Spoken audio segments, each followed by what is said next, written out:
Hello and welcome back to Lively Garden. If you're new here, hi, my name is Vivian. And on this channel, we encourage you to grow your own food and not just grow it, but grow it the organic way. And today I am with an amazing gentleman who will introduce himself and he will be taking us through some of the herbs in his garden. Welcome to Lively Gardens. This is Tony Green. I want to take you through 10 herbs that you need to have in your garden and the ones that I've been growing in my garden for a while. Starting with number one, the laurel or bay leaf, as you can see it. So lushy, it's so easy to maintain. Amazing shrub in the landscape. At the same time, it's giving you the benefits of culinary. You can use it for muscle relaxing and the same time for herbal teas. You can use leaves for steeping, 2 or 3 leaves per cup, and that will be really good, beneficial for your insulin levels. For your culinary, you can use as many as you want depending on how many people you're targeting on your dish. And yeah, so easy to maintain, to propagate, and it's a very hardy shrub. That's why it's in my number one list.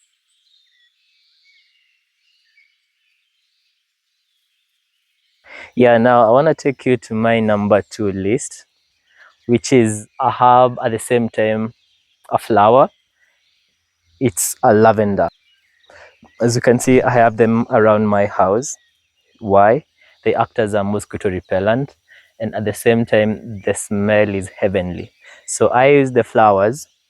As you can see now here, they are trying to bud. I use these flowers for pastry, at the same time for teas.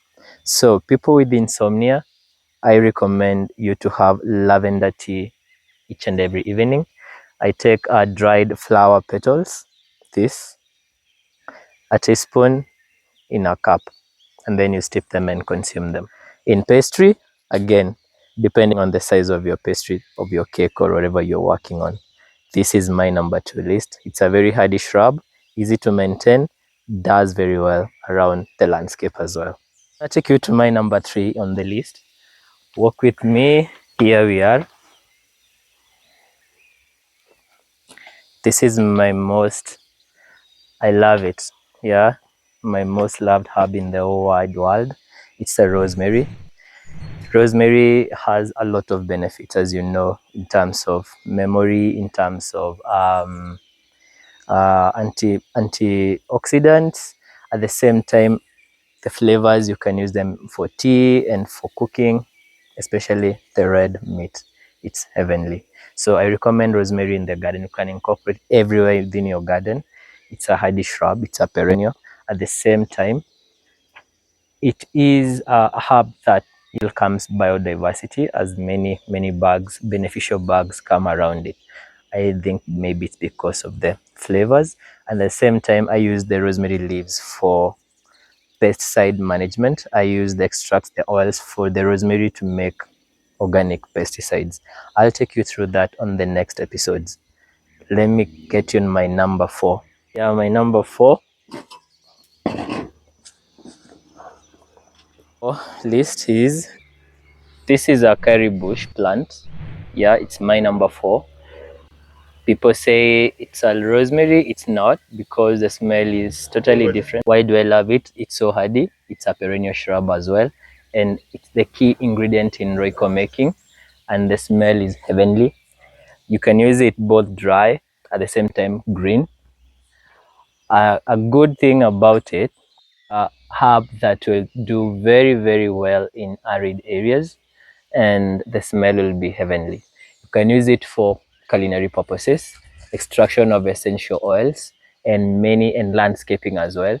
As you see, it's really beneficial for all that, and also formulating organic pesticides, which I'll take you through on the other episodes later. Let me take you to my number five in the list. This is my number five. As you can see, I did harvesting some few, like a week and a half ago, and you can see the growth is prolific. This is lemon verbena. It's one of the most amazing shrub you can have in the garden. Why? The applications are phenomenal. Oils, culinary, teas, pastry, name them, in cocktails as well. So it has got a smell of a lemon. At the same time, it's sweet and minty flavor. I wish the smell could get to you on the other side. And why do I love it? It's hardy. You can propagate it very, very easily. And I love it when it's dry because the flavor is way, way strong when it's dry. And all these cuttings, apart from using the leaves, I gave out to my neighbors to have them in their gardens. They're so good for bees as well. Bees love the smell. I'll catch you on the other uses on this, but for now, let's focus on my number 6. This is sage, one of my most loved herbs in my kitchen. As you can see, everyone loves it. So we love it for 2 reasons. One, culinary reasons. Secondly, for teas actually. So I love using a lot of the sage leaves for teas due to its antibacterial and antifungal properties. It's one of the best known herbs for oral health. At the same time, it elevates flavor of each and every dish once you use it the right way. And the best way is to use it when it's dried. So I chop the leaves and dry them. As you can see, these are some of the dried leaves within the plant. And the flavor, you realize it's more strong in this other than the green ones. You can have it in butter and it will be phenomenal.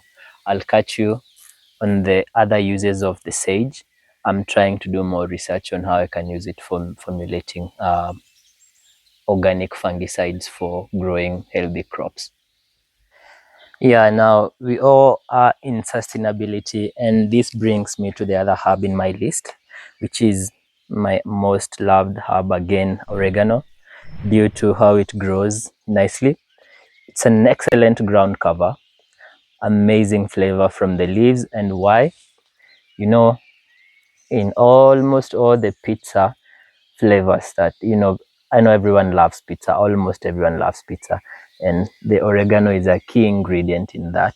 Apart from that, it's really good for our breathing system. So once you have some clogging, just get a few leaves, fresh or dry, and then steep them in water, consume them. Apart from that, the taste in culinary world is super heavenly.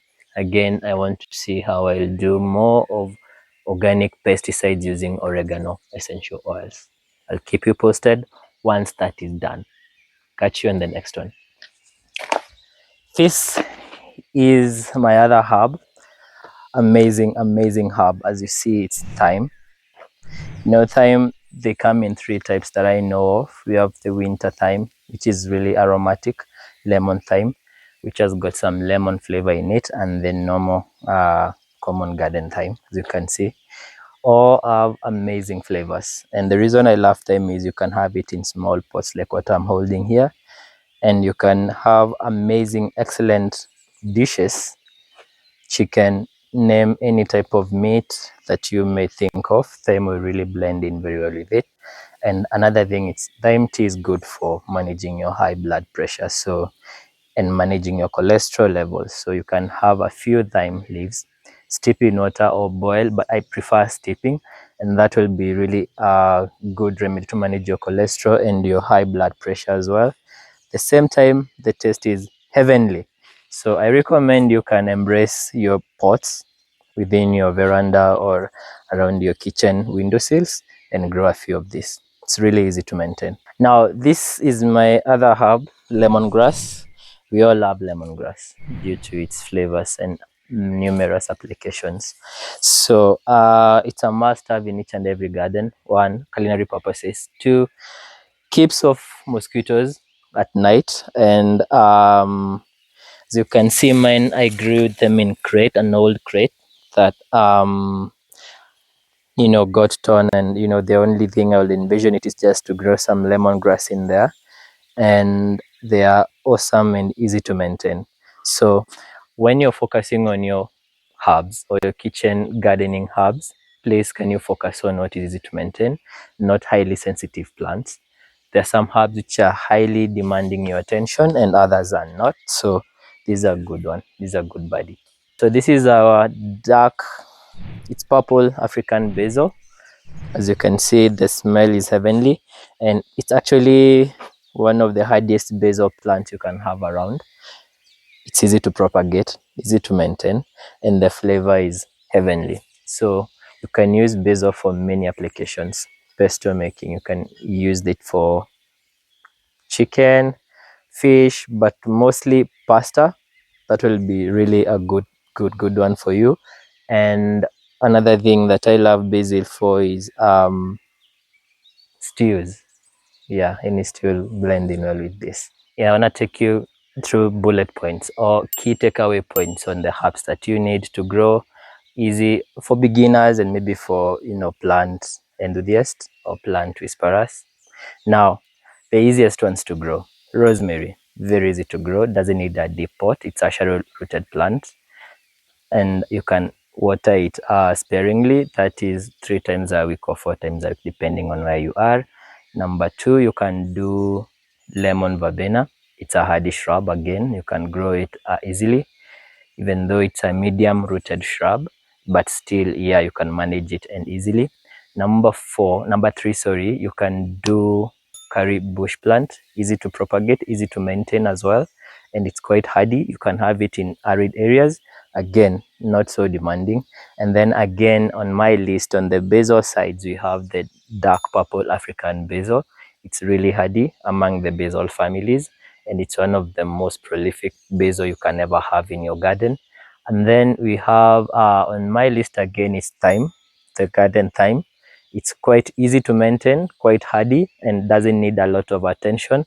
Yeah, I'm going up the list.